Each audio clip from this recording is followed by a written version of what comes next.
So while I do my laundry, I wanted to pop on here and give a life update because why not? Ignore my crazy hair and Hank being a menace. Oi, I will butt. As a lot of people know, I started grooming about 8 months ago for a corporate groomer, which, if anybody who has gotten their start in corporate veterinary medicine and then corporate grooming, you already know what I'm going to say. My coworkers and I, we left our jobs. And we left very suddenly because we could not handle the amount of neglect and passive abuse we were seeing. Not to mention just the policies that were changing every single day and the amount of dogs that we were forced to groom every day.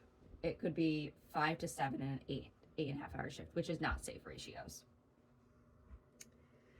And don't get me wrong, I loved that job and I loved my coworkers and my staff. And both of us do feel bad for leaving so suddenly.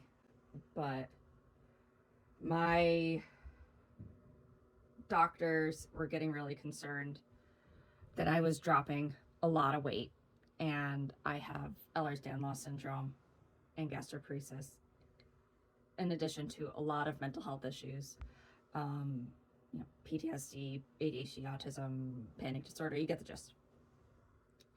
And I was starting to have a lot of night terrors again, and just it wasn't healthy. Anyways, we both left within about a 12-hour window, very abruptly, earlier this week. So what does that mean for me going forward? Well, I was already planning on leaving after a year or two mark, and I had been gathering supplies and everything. So now I will be grooming by myself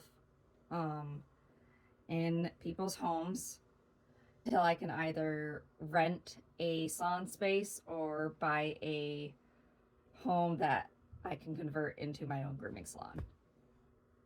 It's kind of scary, not gonna lie. Financially, I'm a little freaked out. However, I do genuinely think it is the right move.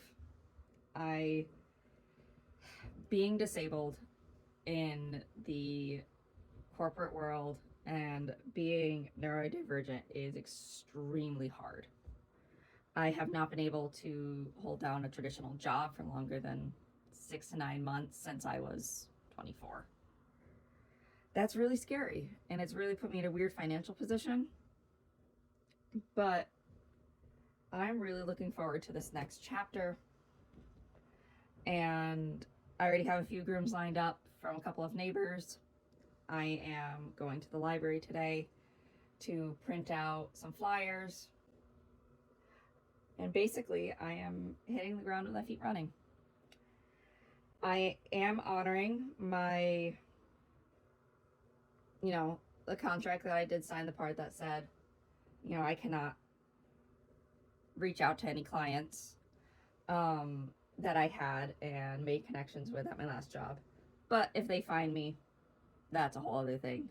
I will gladly take them as clients. I am nervous, but I'm so excited too, because because if a dog is severely neglected, or if a cat has certain issues, I have the ability to say, no, I'm not taking you.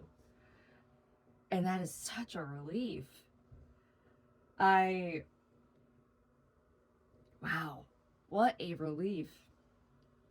But anyways, I'm still going to be doing TikTok, and I have a couple of longer form videos that I plan to do this week and next week for YouTube.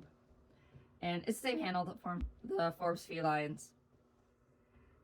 And I am just so excited. The ultimate dream would be to have a salon and work with those girls again in some capacity. whether it's professionally or through some organization. You know, I have a really small following, and a lot of people mostly follow me for Fuzzy's weird antics and Ivy's cuteness. But, you know, Edith and Hank are here too. And I have some really fun plans as far as creative grooming. And I am very excited about it. So do let me know what you want to see if you have come this far. I know I'm going to have some hard months ahead. And if you could give me a follow and share any videos of mine, you know, click on all the links. I do hope to get some sponsorships in the near future, especially with brands like Brightkins or Zesty Paws. I would really love to work with them in a larger capacity. I really love those brands and what they stand for. And King Lou's too. Oh my god, I love King Lou's. But yeah, follow along if you want to see my disabled neurodivergent self working as in her best capacity. Anyways, love you.